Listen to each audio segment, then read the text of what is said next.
अस्सलाम वालेकुम everyone. So you are watching your own YouTube channel ECSS। आज हम जिस टॉपिक की बात कर रहे हैं वो है फॉरेन पॉलिसी ऑफ पाकिस्तान। ये एक बहुत ही इंपॉर्टेंट टॉपिक है, सही है। और इस पाकिस्तान अफेयर्स में, करंट अफेयर्स में, IR में आपसे इससे रिलेटेड क्वेश्चन पूछा जा सकता है। इसका लेक्चर 1 में ऑलरेडी अपलोड कर चुका हूँ, जिसमें हमने इन टॉपिक्स को डिस्कस किया था। हमने समझा था कि फ़ॉरेन पॉलिसी क्या होती है, पाकिस्तान की फ़ॉरेन पॉलिसी के ऑब्जेक्टिव्स क्या हैं, कायद-ए-आज़म का क्या विजन था हमारी फ़ॉरेन पॉलिसी को लेकर, और बाद में हमने बात की थी उन सब फैक्टर्स की जो रिस्पॉन्सिबल है हमारी फ़ॉरेन पॉलिसी को इन्फ्लुएंस करने में। ठीक है, हमने इनको डिस्कस किया था। अगर आपने लेक्चर 1 नहीं देखा तो मैं आपको यही सजेस्ट करूंगा, इस वीडियो को यहाँ पर पॉज करें ताकि लेक्चर 1 देख कर आएँ, वो बहुत इंपॉर्टेंट है। अगर आप वो समझेंगे तो ही आपको आज का लेक्चर अच्छे से समझ आएगा। ठीक है, नाउ एक और बात, उस वीडियो का जो लिंक है मैंने इस वीडियो को डिस्क्रिप्शन में दे दिया है। आप वो वीडियो दैट इज़ लेक्चर 1 वो देख सकते हैं जाकर। ठीक है, नाउ आज हम क्या पढ़ेंगे? आज हम बेसिकली ये हेडिंग्स को डिस्कस करेंगे। हम बात करेंगे कि पाकिस्तान की फ़ॉरेन पॉलिसी के डिफरेंट फेजेस क्या हैं, फिर फ़ॉरेन पॉलिसी कि पाकिस्तान की फ़ॉरेन पॉलिसी 9/11 के बाद चेंज कैसे हुई है। ठीक है, फिर क्या चैलेंजेस हैं हमारी फ़ॉरेन पॉलिसी को, और lastly we discuss the conclusion. Okay, phases of the foreign policy of Pakistan. देखो, अब मेरी बात गौर से सुनना, स्लाइड्स को ना पढ़ना, मेरी बात सुनना। 1947 में पाकिस्तान बना। पाकिस्तान में बहुत मसले थे। ठीक है, कॉन्स्टिट्यूशन का मसला था हमारा, हमारी पार्लियामेंट का मसला था, हमारी आवाम का मसला था, हमारी इकॉनमी हमारी बहुत बुरी तरह थी, हमारा डिफेंस बहुत ख़राब था। ठीक है, रेफ्यूजीज़ का इशू था हमारे पास। फिर 1948 में कायद-ए-आज़म वफ़ात पा गए तो हमारे पास लीडरशिप क्राइसिस भी आ गए। फिर अहमदी राइट्स हुए, मतलब बहुत कुछ मसले थे ना। तो पाकिस्तान अपने मसलों में ही फंसा पड़ा था अंदर। ठीक है ना, पाकिस्तान अपना हाउस ऑर्डर में करने की कोशिश कर रहा था। अब उस टाइम पे आपको ये भी पता होगा कि एक बड़ा इवेंट चल रहा था दुनिया में चल रही थी gold war, era of tight bipolarity. ठीक है, बायपोलैरिटी थी। आपके पास एक तरफ USA था, एक तरफ आपके पास USSR था। ठीक है, अब क्योंकि पाकिस्तान अपने इन सारे मसलों में फंसा पड़ा था, पाकिस्तान ने ना ये ग्रुप ज्वाइन किया, ना ये ग्रुप ज्वाइन किया, ना ये ब्लॉक ज्वाइन किया, ना ये ब्लॉक ज्वाइन किया। पाकिस्तान अपने मसलों को ठीक करने की कोशिश में था। That's why this era is known as era of neutrality. सही हो गया, इसको आप बोलते हो era of neutrality. Pakistan neutral रहा इन सालों में, फ्रॉम 1947 टू 1953। लेकिन अब होता क्या है, आपको पता है कि इंडिया के साथ हमारे बहुत मसले रहे हैं। इंडिया को मसला था हमसे शुरू से ही। This is let's suppose India, this is Afghanistan, here you have Pakistan. तो इंडिया के साथ आपके वाटर क्राइसिस, इंडिया ने हमारा पानी बंद कर दिया। फिर 1948 में कश्मीर के मसले पे वॉर हुई हमारी इंडिया से। अफगानिस्तान ने इस ड्यूरेंट लाइन को मानने से इनकार कर दिया। ठीक है, पश्तूनिस्तान की मूवमेंट को अफगानिस्तान ने सपोर्ट किया। तो पाकिस्तान को एक एग्जिस्टेंशियल थ्रेट था।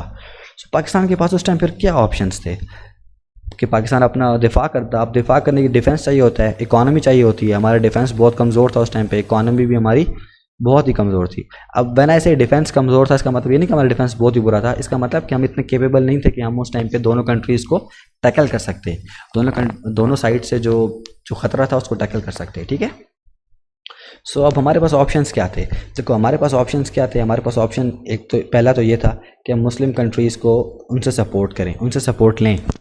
लेकिन देखो, वो भी पॉसिबल नहीं था। क्यों? क्योंकि जो मुस्लिम कंट्रीज़ थे वो खुद अभी एक अपनी रूडिमेंट्री स्टेट में थे, मतलब अभी नेसेंट स्टेट में थे वो। ठीक है, अभी नए बने थे, ना उनके पास रिसोर्सेज थे, ना पोटेंशियल था, ना इतना ही उनके में कैपेसिटी थी कि एक नई कंट्री की डिफेंस को संभालें, इकोनॉमी को संभालें, सपोर्ट करें। सो ये तो ऑप्शन हो गया ख़त्म। दूसरा ऑप्शन हमारे पास ये था कि हम न्यूट्रल ही रहते हैं, हम कोई भी ग्रुप ज्वाइन नहीं करते, ना USA का, ना USSR का। लेकिन वो ग्रुप भी हम ज्वाइन नहीं मतलब वो ग्रुप, ये ऑप्शन भी सही नहीं था, क्योंकि ऑफ कोर्स हमें मसला था, हमें थ्रेट्स थे इंडियन साइड से भी और वेस्टर्न साइड से भी। ठीक है, सो फिर हमने क्या किया, फिर हमारे पास दो ही ऑप्शंस रह गए, या तो हम सिक्योरिटी अम्ब्रेला में जाएं USA की, या फिर हम ग्रुप ज्वाइन कर लें USSR का। अब देखो, USSR जिसको आजकल हम रशिया बोलते हैं, although there is a small difference between USSR and Russia, लेकिन अभी के लिए आप समझ लो कि रशिया ही है। ठीक है, सो USSR जो था यहाँ पर एथिस्ट मेजॉरिटी में है, और जो हमारा मुस्लिम कंट्री, जो मोस्टली जो हमारा सोसाइटी का फैक्शन है वो अगेंस्ट था एथिज़म के। ठीक है, अब USA में आपको पता है क्रिश्चियनिटी है, तो मतलब अगर आप क्रिश्चियनिटी में बिलीफ्स देखो तो काफ़ी क्लोज हैं जो बिलीफ्स इस्लाम में हैं, ऑल्दो बहुत डिफरेंस है, लेकिन कंपैरेटिवली अगर आप बात करो एथिज़म की और क्रिश्चियनिटी की, तो ऑफ कोर्स क्रिश्चियनिटी जो है वो बहुत क्लोज है इस्लाम के। तो एक ये रीज़न थी कि हमने यूएसए का ब्लॉक ज्वाइन किया। दूसरा रीज़न ये भी था कि देखो, दूसरा रीज़न क्या था कि देखो, जो हमारी पॉलिटिकल एलीट रही है ना शुरू से, पॉलिटिकल एलीट, उसके दिल में हमेशा से ना एक अफेक्शन रही है वेस्ट के लिए, अफेक्शन फॉर वेस्ट। अब ऐसा क्यों है? क्योंकि देखो एक तो हम कॉलोनी रहे वेस्ट की, वेस्टर्नर्स के, इंग्लैंड की। दूसरा जो हमारे मेजर जो इन्फ्लुएंशियल पीपल है ना, वो शुरू से ही वेस्ट गए हैं। कायद आज़म को देख लो, तालीम के लिए वेस्ट गए थे। अल्लामा इकबाल को देख लो, इवन अयूब खान जो थे वो। उसके अलावा अगर अब आज रिसेंट टाइम्स की बात करें तो अब देखो बिलावल भुट्टो ज़रदारी साहब, उनकी जो मतलब जो भी वजूहत थी उसके बाद, अब उस पर मैं डिबेट नहीं कर रहा, जो भी वजूहत थी उसके बावजूद वो मतलब वो पले बड़े वेस्ट में ही है ना, इंग्लैंड में। इमरान खान साहब, उनकी जो जवानी का मोस्टली टाइम है वो खुद भी कहते हैं कि वो इंग्लैंड में रहे हैं, ठीक है। तो एक दिल में ही ना एक अफेक्शन थी वेस्ट के लिए। This was the reason why we joint USA. अब जब हमने यूएसए ज्वाइन कर लिया तो हमारा फेज़ 2 स्टार्ट हो जाता है। फेज़ 2 ये 1954 से लेकर 1962 तक है। इसको आप बोलते हो एरा ऑफ अलायंस। अलायंस क्यों? क्योंकि हम यूएसए के अलाय बन चुके थे, ठीक है। जब हम यूएसए के अलाय बने, यूएसए की हम सिक्योरिटी अम्ब्रेला में आ गए। जब हम आ गए तो हमने डिफरेंट सिक्योरिटी एग्रीमेंट्स साइन किए, जैसे सीएटो है, सेंटो है, South East Asian Treaty Organization etcetera, ठीक है। इससे क्या हुआ? देखो, इससे हमें एड दी गई, ठीक है, हमारी इकॉनमी बेहतर हुई, हमारी एयरफोर्स को स्पेशली ट्रेनिंग दी गई, ठीक है, हमारा डिफेंस स्ट्रांग हुआ, हमें वेपन्स प्रोवाइड किए गए, ठीक है। तो हमारी जो डिफेंस नीड्स थी उसको पूरा किया गया, सही है। अच्छा, अब ये जब हमने एग्रीमेंट साइन कर लिया तो भाई अब तक तो बात बहुत अच्छी लग रही है, लेकिन उसके बरक्स यूएस ने हमसे क्या लिया? यूएस ने हमसे लिए बेसिस, यूएसएसआर को कंटेन करने के लिए, सही है। यूएस ने हम ले लिए हमने यूएस ने लिए हमसे बेसिस। अब होता क्या है, एक बेस थी पिशावर के नज़दीक। अब यहाँ पर क्या होता था, यहाँ से एक प्लेन उड़ता था, ठीक है, और जाके ना यूएसएसआर पे स्पाइंग करता था। पिशावर से उड़ता था, यूएस का प्लेन जाके यूएसएसआर पे स्पाइंग करता था। यूएसएसआर को चल गया, पता चल गया, उन्होंने क्या किया, उन्होंने इस प्लेन को गिरा दिया, तबाह कर दिया, इनके नेस्तो नाबूद कर दिया। और पाकिस्तान को धमकी दी कि हम आपको ख़त्म कर देंगे, ज़मीन से मिटा देंगे, ठीक है, आप जो स्पाइंग में इन्वॉल्व हो ना हमारे अगेंस्ट, इस वजह से, ठीक है। तो हमारे रिलेशंस यूएसएसआर के साथ बिल्कुल ही रॉक बॉटम हो गए। दूसरा क्या हुआ, पाकिस्तान की जो इंटरनेशनल इमेज थी उस पर बहुत ही ज़्यादा नुकसान पहुंचा, ठीक है। तो इसलिए ये जो हमने अलाय तो बन गए, हमारी सिक्योरिटी नीड्स तो पूरी हो गई, लेकिन हमें बाकी एंगल से बहुत नुकसान हुआ। फिर एक और चीज़ थी इस टाइम पे, वो हुआ इंडिया चाइना की वॉर। अब देखो, हमने जो यूएसए का ब्लॉक ज्वाइन किया उसकी मेनली वजह यही थी कि इंडिया का थ्रेट था हमें, ठीक है, कि इंडिया बहुत ही एग्रेसिव था, जो इंडिया के एक्सपेंशनिस्ट डिज़ाइंस थे, उसकी वजह से हमने यूएसए का ब्लॉक ज्वाइन किया था। जब इंडिया चाइना की वॉर हुई तो हमने ये नहीं एक्सपेक्ट किया था कि यूएस इतना खुल के इंडिया को सपोर्ट करेगा। जब यूएस ने इंडिया को सपोर्ट किया तो हमारा फिर थोड़ा सा दिल ख़राब हुआ कि यार this is not the way, हम आपके अलाय हैं, हमें सिक्योरिटी इश्यूज़ हैं, ठीक है, और आप उसी कंट्री को सपोर्ट कर रहे हो जिससे हमें मसला है, ठीक है, या जिसको हमसे मसला है, जो इतना एग्रेसिव है हमें लेकर, ठीक है। तो हमारे थोड़े से ना दिल ख़राब हुआ यूएसए को लेकर। फिर आपका आ जाता है फेज़ 3। ये स्टार्ट हुआ 1963 से चला 1977 तक। अच्छा, अब देखो, एक तरफ आपको मैं बताया कि यूएसए ने इंडिया को सपोर्ट किया इंडो चाइना वॉर में, ठीक है, एक ये फैक्टर था। फिर पाकिस्तान इंडिया की वॉर होती है 1965 की, उसमें यूएसए जो है ना वो बहुत एक इवन हैंडेड अप्रोच लेता है, तो पाकिस्तान का यूएसए दिल थोड़ा सा ख़राब होता है। अब जब 1965 की जो वॉर होती है ना, इसको मीडिएट कौन करता है? इसको मीडिएट करवाता है यूएसएसआर, ठीक है, पाकिस्तान और इंडिया की 1965 की वॉर को मीडिएट करवाता है यूएसएसआर ताशकंद एग्रीमेंट के तहत। तब हमें ये रियलाइजेशन आती है कि यार हमें यूएसएसआर के साथ भी रिलेशंस को मेंटेन करना पड़ेगा, ठीक है। फिर हम यूएसएसआर के साथ भी रिलेशंस को बेहतर करने की तरफ जाते हैं, और इवेंचुअली क्या होता है 1970 में यूएसएसआर जो है वो आकर पाकिस्तान में इन्वेस्ट करता है और स्टील मिल बनाता है, ठीक है। अब यह कहने को छोटी बात है, लेकिन उस टाइम पे ये एक बहुत बड़ी बात थी कि कितना बड़ा सुपर पावर कंट्री आके आपकी कंट्री में इन्वेस्ट कर रहा है, जबकि आप सीटो और सेंटो के मेंबर हो, ठीक है। उस टाइम पे ये एक बहुत बड़ी बात थी। फिर अब इसी टाइम पे क्या हुआ, आपके पास जुल्फ़िकार अली भुट्टो साहब पावर में आ गए। अब हमारे रिलेशंस थोड़े से बेहतर हो रहे हैं यूएसएसआर के साथ, यूएसए के साथ ऑलरेडी बेहतर हैं, ठीक है। अब क्योंकि हम देखो दोनों के साथ रिलेशंस को बेहतर करने की कोशिश कर रहे हैं, that's why this is known as era of bilateralism, ठीक है, कि बायलैटरल रिलेशन रखने की कोशिश कर रहे हैं दोनों कंट्रीज़ के साथ, दोनों सुपर पावर्स के साथ, दोनों ब्लॉक्स के साथ, सही है। So having said that, now we gonna talk about the Zulfikar Ali Bhutto sahab. देखो जुल्फ़िकार अली भुट्टो साहब आए, उनकी फॉरेन पॉलिसी थोड़ी सी चेंज थी। उन्होंने कहा क्या आप सुपर पावर के पीछे जा रहे हो, कभी यूएसए के पीछे, कभी यूएसएसआर के पीछे। तो उनकी जो फॉरेन पॉलिसी थी ना, उसने फोकस किया मुस्लिम कंट्रीज़ पे कि यार हम मुस्लिम कंट्रीज़ को इकट्ठा करते हैं, सही है। और जैसे ही वो पावर में आए, उन्होंने 20 मुस्लिम कंट्रीज़ का विज़िट किया, ठीक है। उसके नतीजे में क्या हुआ, OIC का जो सेकंड समिट था वो हुआ पाकिस्तान में। मेजर मुस्लिम कंट्रीज़ के हेड्स जो थे वो पाकिस्तान आए, ठीक है। तो एक बहुत बड़ी अचीवमेंट थी और एक बहुत बड़ा शिफ्ट था हमारी फॉरेन पॉलिसी में, जो आज तक हमें दिखता है। और इवेंचुअली फिर पाकिस्तान ने सेटो को 1973 में छोड़ दिया। नाउ फेज़ 4, आपका फेज़ 4 है 1978 से स्टार्ट होता है 1989 तक, ठीक है। इसको आप कहते हो एरा ऑफ नॉन अलाइनमेंट, कि आप अलाइन नहीं थे किसी ग्रुप के साथ भी, ना यूएसए के साथ ना ही यूएसएसआर के साथ। आप कोशिश कर रहे थे कि रिलेशन दोनों के साथ बेहतर रहें, ठीक है। फिर पाकिस्तान ने क्या किया, पाकिस्तान ने विड्रॉ भी कर लिया सेंटो से, जो डिफेंस एग्रीमेंट था यूएसए के साथ, सही है। और पाकिस्तान ने ज्वाइन कर लिया नाम, that is non align movement, ठीक है। लेकिन इस दौरान एक बहुत बड़ा इवेंट हो जाता है। वो इवेंट क्या होता है कि यूएसएसआर जो है वो अफ़गानिस्तान पे इन्वेड कर देता है। जब वो इन्वेड करता है भाई, तो फिर पाकिस्तान दोबारा जो है वो पाकिस्तान और यूएसए एलाई बन जाते हैं, ठीक हो गया।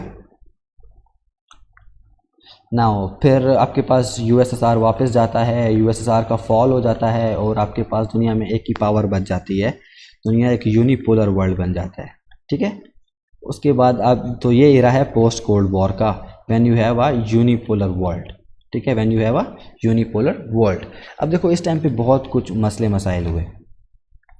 ये है अफ़गानिस्तान, ठीक है। अब अफ़गानिस्तान से यूएसएसआर गया, ठीक है, लेकिन आपको पता है कि यहाँ पे डिफरेंट फैक्शंस, डिफरेंट लोग, ग्रुप्स लड़ रहे थे, ठीक है। अब यहाँ से यूएसए भी चला गया। तो जो ग्रुप्स यहाँ पे लड़ रहे थे ना, जैसे मुजाहिदीन हो गए, ठीक है, उसके अलावा आपके पास नॉर्दर्न अलायंस हो गया, northern alliance, so on and so fourth, वो रह गए। अब पाकिस्तान बेचारा यहाँ पे नेबरिंग कंट्री था, पाकिस्तान फंस गया। अब पाकिस्तान क्या करे, पाकिस्तान ने सपोर्ट किया इसको, नंबर 1, ठीक है। नंबर 2, जब तक यहाँ पर यूएसएसआर था अफ़गानिस्तान में, तब तक यूएसए ने पाकिस्तान को कुछ भी नहीं कहा, हालांकि पाकिस्तान उस टाइम पे एटम बॉम्ब बना रहा था, ठीक है।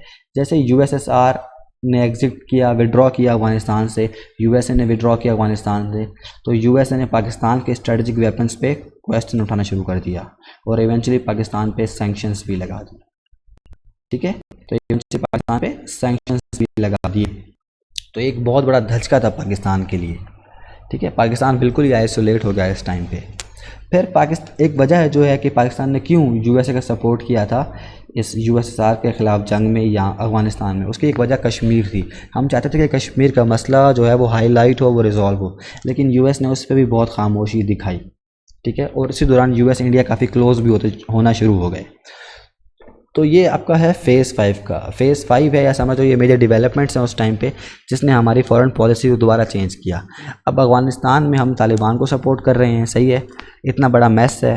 उसके अलावा आपको पता है कि इवेंचुअली तालिबान जीत गए, उनकी गवर्नमेंट बन गई और पाकिस्तान ने तालिबान की गवर्नमेंट को रिकग्नाइज़ भी कर लिया। अच्छा, अब कश्मीर के मसले पे हम ऐसी सारी बातें खामोश तो नहीं बैठ सकते थे, हमें कुछ तो करना था। तो जो ग्रुप्स यहाँ पर, जिनको पाकिस्तान ने भेजा था यहाँ पर कि जाके मुजाहिदीन की हेल्प करो या लड़ो जाकर, उनके कुछ वेटरन्स को हमने कहा कि आप आओ यहाँ पर, ठीक है, और आओ और जाके जो कश्मीर में फ्रीडम फाइटर्स हैं ना, उनको सपोर्ट करो। कश्मीर में जो फ्रीडम फाइटर्स हैं, ठीक है। तो जो ग्रुप्स यहाँ पे लड़ रहे थे वो यहाँ से आए, पाकिस्तान से जाके कश्मीर में लड़े फ्रीडम फाइटर्स के साथ, ठीक है। तो ये हो गया आपका कश्मीर के मसले पे हमारी पॉलिसी चेंज। अब क्या होता है, देखो अब आपके पास 9/11 का इवेंट हो गया, एक बहुत बड़ा इवेंट था। यूएस ने वॉर स्टार्ट कर दी अगेंस्ट तालिबान, तालिबान से मेरा मतलब ये नहीं कि डायरेक्ट तालिबान, यूएस से मेरा मतलब है कि तालिबान, अलकायदा, ये सारे जो फैक्शंस थे, ग्रुप्स थे, ठीक है। Although Taliban and Al Qaeda two different things, Taliban जो है वो टेररिस्ट नहीं है, अलकायदा एक टेररिस्ट ऑर्गेनाइजेशन है, ठीक है। लेकिन यूएस ने वॉर तो स्टार्ट कर दी थी ना, तालिबान के अगेंस्ट भी और अलकायदा के अगेंस्ट भी, ठीक है। अब क्या हुआ, जब यूएस ने वॉर स्टार्ट की तालिबान के अगेंस्ट और काफ़ी एक एग्रेसिव अप्रोच इख्तियार की, तो पाकिस्तान के लिए बहुत मुश्किल हो गया था कि वो तालिबान को सपोर्ट करे। So what Pakistan did, Pakistan ने अपनी पॉलिसी चेंज की, ठीक है, क्योंकि ये हमारे लिए बहुत इम्पॉसिबल था कि हम उस टाइम पे तालिबान को सपोर्ट करते हैं। सो एक फैक्टर ये हो गया। दूसरा फैक्टर क्या हुआ, हम quest for multilateral foreign policy, ये जो 1990s में हुआ, हम पे सैंक्शंस लग गए, हम यूएस के अलाए थे, कश्मीर का मसला हाईलाइट नहीं हुआ, ये सारी जो वजूहात थे, इन्होंने हमें सबक सिखाया कि भाई आपकी एक मल्टीलेटरल फॉरेन पॉलिसी होनी चाहिए, ठीक है। आप किसी एक सोल सुपर पावर पे मतलब रिलाय मत करो, ठीक है। तो अब इसका जो जीता जागता सबूत है वो क्या है, वो ये है कि देखो आज पाकिस्तान कोशिश कर रहा है कि यूएस के साथ भी रिलेशंस बेहतर रहे हैं हमारे, चाइना के साथ ऑलरेडी बहुत अच्छे रिलेशंस हैं, और अब हम कोशिश कर रहे हैं कि रशिया के साथ भी जो हमारे रिलेशंस हैं वो बेहतर हो जाएं, ठीक है। तो ये इसी का एक आप समझ लो इसका एक आगे का स्टेप है। नाउ फिर हमने उसी टाइम पे कोशिश की कि हम अपने डिफेंस को भी स्ट्रॉन्ग करें, हमें एड दी गई, हमने उस एड को डिफेंस के लिए इस्तेमाल किया। लेकिन अब दोबारा इसमें भी चेंज आया है, इस पॉलिसी में भी, कि वी डोंट नीड एड, कहते हैं ना, नॉट एड ओनली ट्रेड। अक्सर आपने ये फ़िक्रा सुना होगा, इमरान खान साहब बोलते हैं, उन्होंने ये बहुत इस्तेमाल किया था जब वो यूएस के विज़िट पे थे, कि हमें एड नहीं चाहिए, एड ने हमें बहुत नुकसान किया है, हम आपके एक हायर्ड गन बन गए थे, ठीक है, आप हमें पैसे देते थे और हम लड़ते थे, this is not the way, हमें एड नहीं चाहिए आपकी, हमारे लिए मसला था एड से बहुत ज़्यादा, वी ओनली नीड ट्रेड, हम चाहते हैं कि आप हमसे ट्रेड करें, इक्वलिटी पर रिलेशंस बिल्ड करें, ठीक है। तो ये भी एक हमारी फॉरेन पॉलिसी में चेंज आया कि अब एड नहीं चाहिए, शुरू से हम एड ही लेते रहे हैं, सीटो हो गया, सेंटो हो गया, इवन अफगान जहाद में भी हमें एड मिलती रही है, अब हमें एड नहीं चाहिए, ट्रेड चाहिए। फिर उसके अलावा एक और इम्पॉर्टेंट इमेज है, देखो शुरू से पाकिस्तान को सिक्योरिटी का मसला रहा है, पाकिस्तान एक सिक्योरिटी स्टेट रही है, ठीक है, तो वेस्ट में ही समझा जाता है कि पाकिस्तान एक बहुत हार्ड स्टेट है, तो अब हमें पाकिस्तान का एक पॉजिटिव इमेज प्रोजेक्ट करना है, ये हमारी फॉरेन पॉलिसी का एक बहुत इंपॉर्टेंट सुतून है, पिलर है, रुकन है, ठीक है। एक और चीज़ क्या है कि अब देखो शुरू से हमारी जो फॉरेन पॉलिसी है उसको हमारी सिक्योरिटी ने ड्राइव किया है। पहले इंडिया का मसला था, अफगानिस्तान का मसला था, इसलिए हमने यूएसए का ब्लॉक ज्वाइन किया, फिर अफगान जहाद का मसला था, ठीक है, तो हमने यूएस के साथ बन गए, फिर दोबारा से टेररिज्म का मसला आया तो हमने वॉर ऑन टेरर में यूएस का साथ दिया, तो हमें सिक्योरिटी के मसले थे। लेकिन और अब हम क्या चाह रहे हैं, अब हम चाह रहे हैं कि हमारी जो फॉरेन पॉलिसी है ना उसको हमारी इकॉनमी ड्राइव करे, ठीक है, हमारी इकॉनमी ड्राइव करे। कैसे, देखो अब पाकिस्तान जो है वो एक ट्रांजिट हब बनना चाह रहा है कि जो सेंट्रल एशियन कंट्रीज़ हैं और जो भी लैंड लॉक कंट्रीज़ हैं हमारे इधर, वो सारे पाकिस्तान की पोर्ट्स इस्तेमाल करें, यहाँ से ट्रेड करें। अभी आपको पता होगा रिसेंटली उज़्बेकिस्तान के जो हेड ऑफ़ स्टेट थे उन्होंने यही कहा था कि अब से हम पाकिस्तान की पोर्ट्स इस्तेमाल करेंगे ट्रेड के लिए, ठीक है। तो पाकिस्तान अब जियो इकोनॉमिक हब बनना चाह रहा है, ठीक है, एक ट्रांजिट हब बनना चाह रहा है। ये बहुत फ़र्क है सिक्योरिटी में, ठीक है। पहले हम सिक्योरिटी, हमारी फॉरेन पॉलिसी को ड्राइव करती थी सिक्योरिटी, अब इकोनॉमी, ठीक है। हम यूएस को भी यही कहते हैं कि we need trade not your aid, तो क्या है, वो भी एक इकोनॉमी है, इकोनॉमिक डायमेंशन है हमारी फॉरेन पॉलिसी की, ठीक है। अभी इसी तरह एक रेल रोड भी बना रहे हैं हम, एक रेल रूट बना रहे हैं रैदर, जो उज़्बेकिस्तान से चलेगा, अफगानिस्तान से होता हुआ पाकिस्तान के शहर पेशावर तक आएगा, ठीक है, और पेशावर से जाके आगे वो कनेक्ट होगा थ्रू रेल एंड प्लस क्या कहते हैं उसे, मोटरवे, वो कनेक्ट होगा जाके सीपैक गवादर के पोर्ट तक, और फिर वहाँ से ये सेंट्रल एशियन कंट्रीज़ जो हैं वो ट्रेड करेंगी। तो ये हमारा यही अभी जो मेन फोकस है कि पाकिस्तान एक ट्रांजिट हब बने। ट्रांजिट हब कैसे बने कि जो सेंट्रल एशियन कंट्रीज़ हैं वो सारे पाकिस्तान आएँ और पाकिस्तान की डिफरेंट पोर्ट्स स्पेशली गवादर से वो ट्रेड करें दुनिया में, हम उनको एक्सेस दें सी तक, ठीक है। तो अब हम बनना चाह रहे हैं ट्रांजिट हब। उसके बाद हमारी पॉलिसी जो है ना इंडिया की तरफ, उसमें भी चेंज आया। अब हमने क्या चेंज कैसे आया, देखो मैंने आपको पिछली स्लाइड में बताया कि कश्मीर के लिए हमने क्या किया, हमने जो डिफरेंट ग्रुप्स थे या उनके वेटरन्स थे उनको हमने बोला कि आप आओ, अब आओ जाके कश्मीर में जो फ्रीडम फाइटर्स हैं उनकी हेल्प करो। लेकिन इससे नतीजा क्या हुआ कि आपको पता है कि एक मुसलमानों के ख़िलाफ़ एक प्रोपागेंडा बना कर दिया गया है इस्लामोफोबिया का, कि कुछ भी होता है तो हर चीज़ पे बोल दो टेररिस्ट टेररिस्ट टेररिस्ट, ठीक है। तो हमने तो हेल्प की, हमने फ़ाइटर्स उनको भेजे जिन्होंने हेल्प की, हमने फ़ाइटर्स भेजे, ठीक है, फ्रीडम फाइटर्स को हेल्प करने के लिए। लेकिन इंडिया ने क्या बोला कि देखो ये तो टेररिस्ट हैं, ये टेररिज्म फैला रहे हैं, सो ऑन एंड सो फोर्थ, ठीक है। तो इससे हमारी कश्मीर कॉज को बहुत नुकसान पहुंचा। क्या हुआ, इससे हमारी कश्मीर कॉज को बहुत नुकसान पहुंचा। तो जो कश्मीर कॉज जो एक फ्रीडम स्ट्रगल थी, इंडिया ने इसको इक्वेट कर दिया टेररिज्म के साथ कि ये टेररिस्ट कर रहे हैं और ये बड़ी पीसफुल मूवमेंट है और पीसफुल लोग हैं यहाँ के, यहाँ पे पाकिस्तान ने जो है वो टेररिस्ट भेजे हैं, वो टेररिज्म फैला रहे हैं। तो इंडिया ने इंडिया किस चीज़ में कामयाब हो गया, इंडिया कामयाब हो गया जो एक जो फ्रीडम स्ट्रगल थी उसको टेररिज्म के इक्वेट करने में, ठीक है, कि इंडिया कामयाब हो गया फ्रीडम स्ट्रगल को टेररिज्म इक्वेट करने में। तो इसलिए फिर हमने एक अपनी पॉलिसी चेंज की इंडिया को लेकर, और हमने वो जो ग्रुप्स थे जो यहाँ से जाके कश्मीर में ऑपरेट कर रहे थे, हमने उन पर बैन कर दिया, ठीक है। फॉर एग्जांपल जैसे हमने लश्कर तैयबा पे बैन कर दिया था, ठीक है।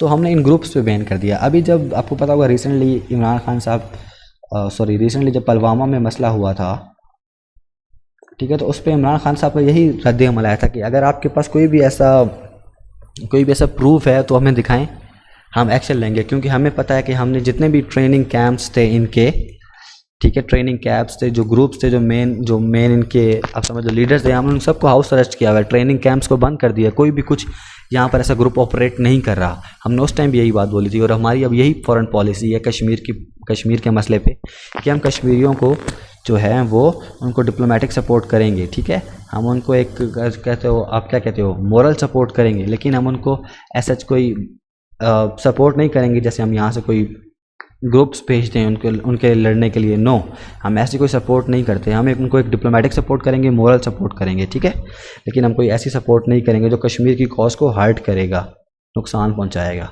ठीक है। तो इस तरह से हमारी फॉरेन पॉलिसी चेंज हुई है वॉर ऑन टेरर के बाद। ना हमारी फॉरेन पॉलिसी को मसले क्या हैं, चैलेंजेस क्या हैं, अब मैं आपको ये हर कंट्री के लिहाज से डिफरेंट हैं, ठीक है, मैं बस आपको एक दो बता देता हूँ, बाकी आपने खुद ही कर लेने हैं। सो इंडिया के लिहाज से हमारी फॉरेन पॉलिसी में क्या चेंज है या क्या चैलेंज है। देखो, एक तो कश्मीर का मसला, 5 अगस्त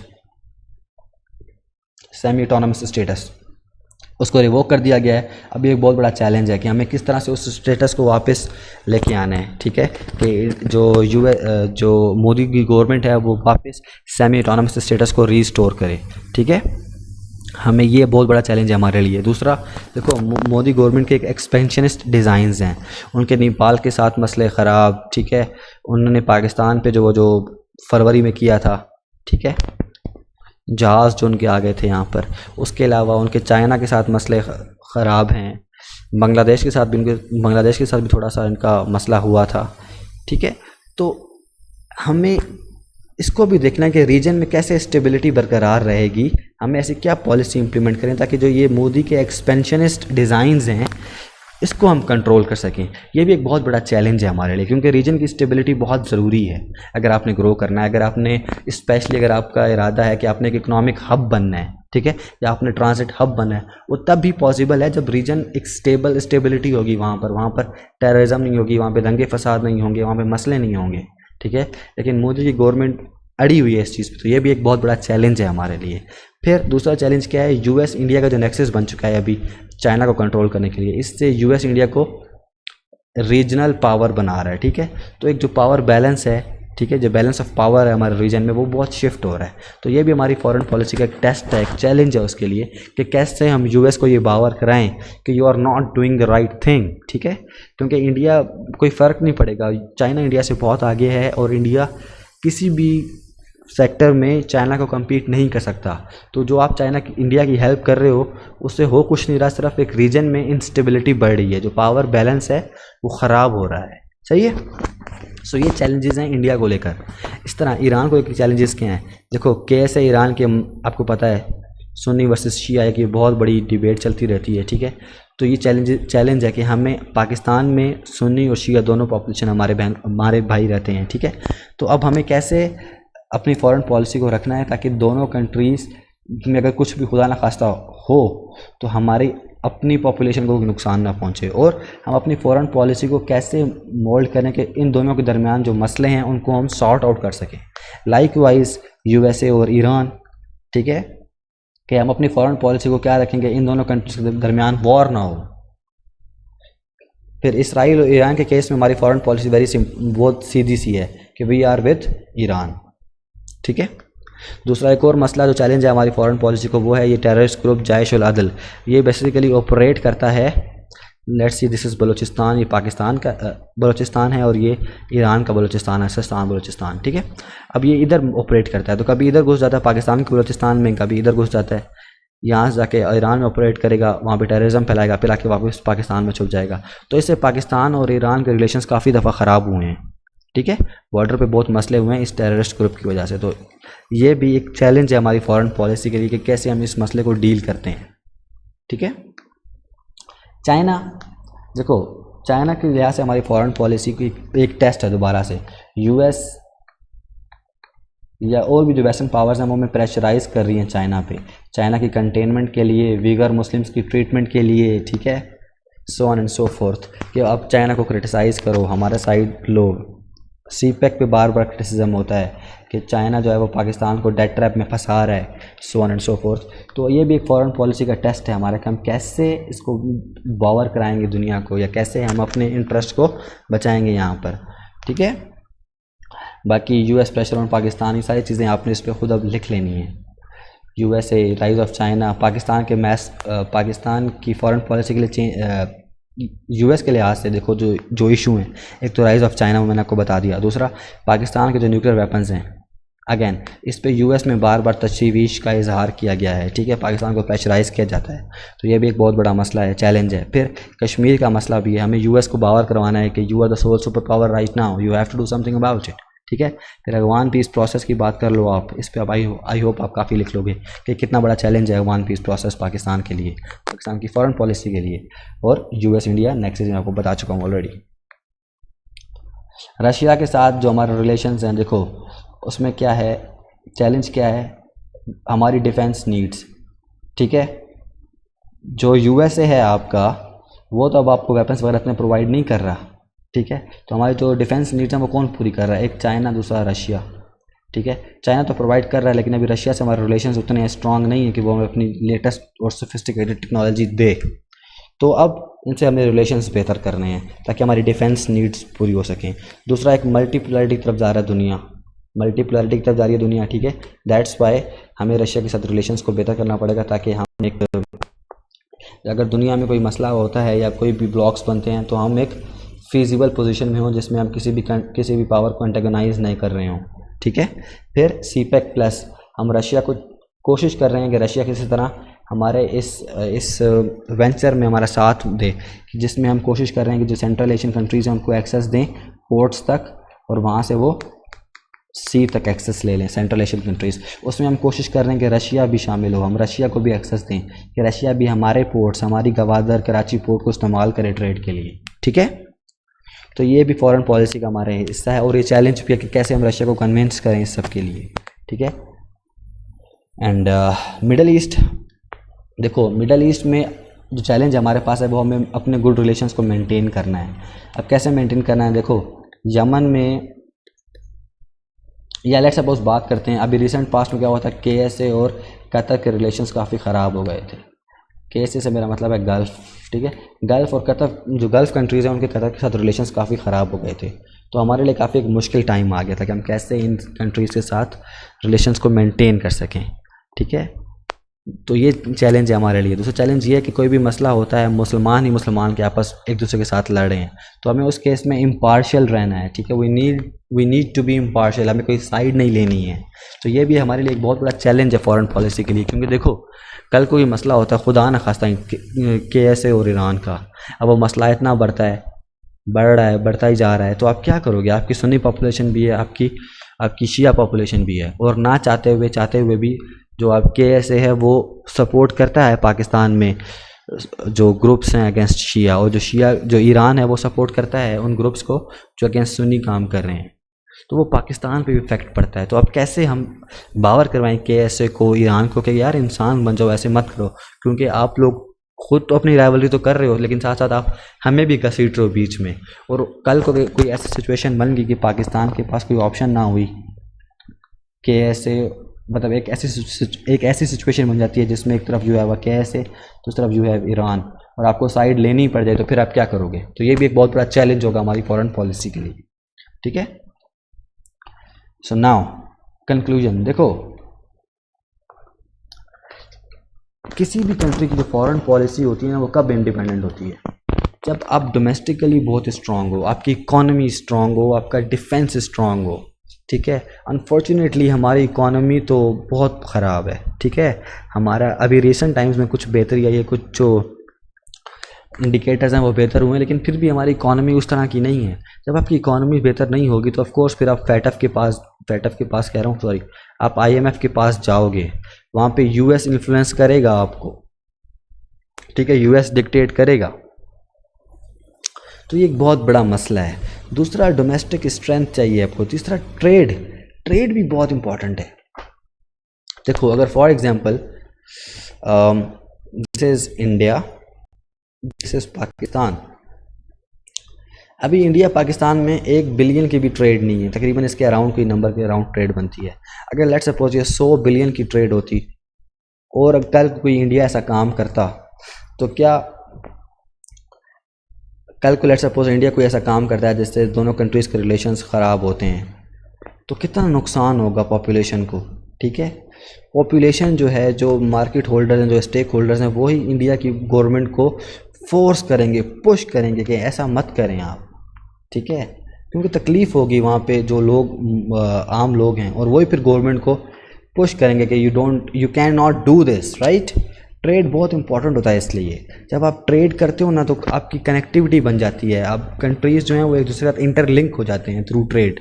अब वॉर नहीं कर सकते, अगर आप वॉर करेंगे दूसरे कंट्री को तो नुकसान पहुंचाएंगे, लेकिन आपका अपना भी नुकसान होगा, ठीक है। So this is the thing. Germany और फ्रांस इतने बड़े दुश्मन रहे हैं पास्ट में, लेकिन अभी वो क्या है, अभी उनमें इतना ट्रेड है ना कि वो चाह के भी ना वो अलग नहीं हो सकते एक दूसरे से। सो हमें भी यही चाहिए, हमें ट्रेड करना है, ट्रेड बहुत ज़रूरी है, हमें अपनी ट्रेड बढ़ानी पड़ेगी हर उस कंट्री के साथ। फॉर एग्जांपल अफगानिस्तान के साथ हमें मसले हैं, ट्रेड बढ़ा दो।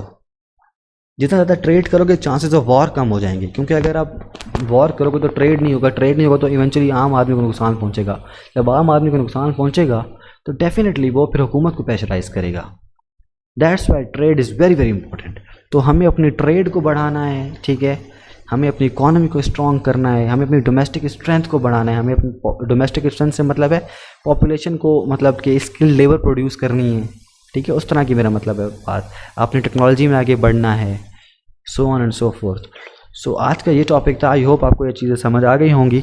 कोई मसला है, कोई कन्फ्यूजन है तो आप कमेंट सेक्शन में मेरे से पूछ सकते हैं। एंड या I just want to clear one thing कि देखो मैं कोई बड़ा आलिम फाजिल नहीं हूँ, मैंने भी अटैम्प्ट दी है, तो जो कुछ मुझे आता है वो मैं आपके सामने रख देता हूँ। शुरू मेरे लिए बहुत मुश्किल था चीज़ों को कवर करना, तो मैं नहीं चाहता कि जो बच्चे अभी नई तैयारी स्टार्ट कर रहे हैं उनके लिए भी ऐसी मुश्किलात हों। जो चीज़ें मेरे पास हैं मैं कोशिश करता हूँ कि आप लोगों को वो पढ़ा सकूँ, बता सकूँ। फिर भी कोई गलती हो जाए तो इंसान वो गलती ख़ता माफ़ कर दीजिएगा। Thank you very much. Stay blessed. अल्लाह हाफ़िज़।